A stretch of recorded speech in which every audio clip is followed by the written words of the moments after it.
Ang tocino hindi na lang all-day breakfast ngayon. Ang sweet goodness kasi nito, nagbibigay din ng sarap sa iba pang putahe. Sa stall na ito sa Macabebe, Pampanga, ang tocino dish may Mexican twist. Tocino burrito.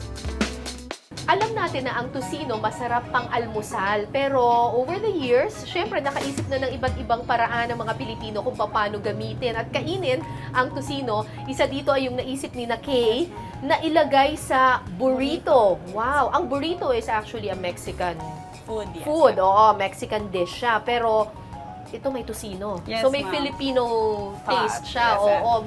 Because burrito is usually beef, di ba? Yes, ma'am. Tapos ang lasa niya minsan spicy, Yes. di ba? Or maalat-alat ng konti. Eh ito, kung tocino, di matamis. Yes, ma'am. Oh, okay. Bakit nyo naman naisip na gumawa ng tocino burrito? Since nandito na rin kami sa Pampanga, which is Pampanga knows na best yung tocino nila. So, we decided na mag-put up ng isang flavored, which is tocino. Oo, na talagang kapampangan Yes, talaga. familiar yung tao, ma'am. Ah, okay, okay. Sige, gawin na natin. Half cup of rice. Pwede nyo naman dagdagan, ma'am, kung hindi kayo nasa diet. So, ito garlic rice. Yes. Oo. Okay, half lang. Half lang. Pahaba po. Pahaba. Yes. Okay. Okay. Okay. Then after po, tocino na. Tapos, tocino na. Yes po. Ang burrito talaga sa Mexico ay meron talaga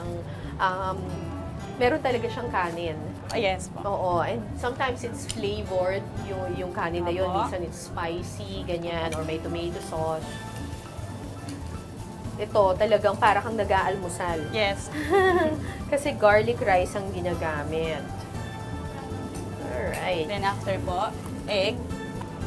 Scrambled. Wow, ang Yes, daming ma'am. itlog. Ganun talaga karami. Scrambled egg po yan. Scrambled egg. Lalagyan ito ng garlic sauce, spicy sauce at cheese sauce. Saka ibabalot sa tortillas.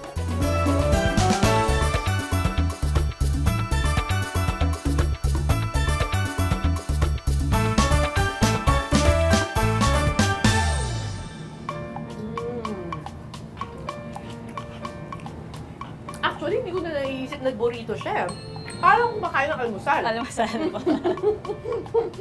Parang kumakain ng almusal na nirap mo lang talaga siya sa tortilla. Wow, sarap ng tocino nyo, ha? Thank you. Sarap ng tocino ninyo. Wow. It's a new twist to tocino. But I feel like I'm eating breakfast, pero mas maraming carbs pa kasi may Yes, ma'am. May, may cheese. bread pa. Parang may bread pa. Naku, nakakabusog to mga kapuso. Mabubusog ka dito. At talagang champion yung tocino ninyo. Magkano naman ito? 89 pesos lang. Wow! Yes, ma'am. Ang mura, ha? Opo. 89 pesos. Tapos feeling ko busog na busog Yes, ka na. ma'am. Talagang, it's a meal in one. Talaga, all in one itong meal na to.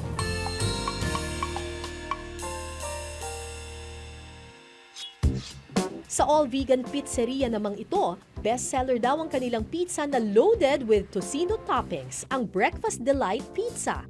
Pero ang catch, ang tocino nilang ginamit mas pina-healthy dahil imbis na karne, gawa ito sa wheat. Ngayon, ituturo ko sa inyo yung isa sa pinakabago naming flavor. Ang tocino and egg, it's called Breakfast Delight. First, i-apply natin yung tomato sauce, yung base natin. Spread lang natin all around para make sure na makover lahat. After that, apply natin yung ating vegan cheese. Okay.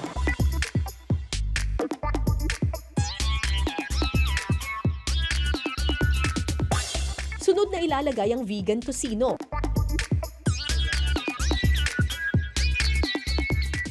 Sunod natin ilagay yung our vegan scrambled egg. It's made from tofu, turmeric, and other spices.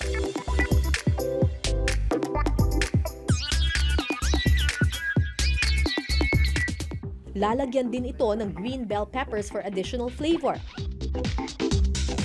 Pagkatapos, iluluto ito sa oven for 15 minutes. Presenting Tocino Pizza aka Breakfast Delight Pizza. Last but not the least, ang pinakakakaibang tocino dish. Dahil ang matamis na tocino, hindi na lang ulam, toppings o kaya naman ay palaman sa tinapay. Pwede na rin daw itong gawing panghimagas?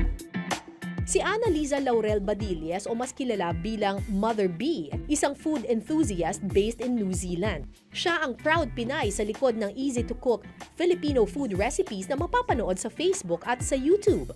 Isa sa kanyang mga creation ang tocino-flavored ice cream. Una munang gagawin ng custard base. Ilagay po natin yung melted marshmallow, butter, asukal, yung ating powdered milk, at maple syrup, at white chocolate. Hintayin lang na matunaw ang lahat ng ingredients.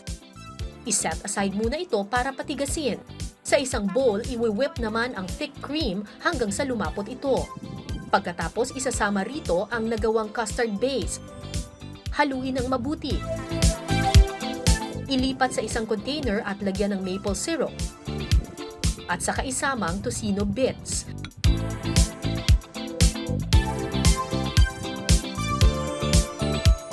Ilagay sa freezer at patigasin. Makalipas ang ilang oras, ready na ang kakaibang panghimagas. Handa na ba kayong tikman ang tocino maple ice cream? It doesn't taste like what I expected it to taste like. Very well balanced.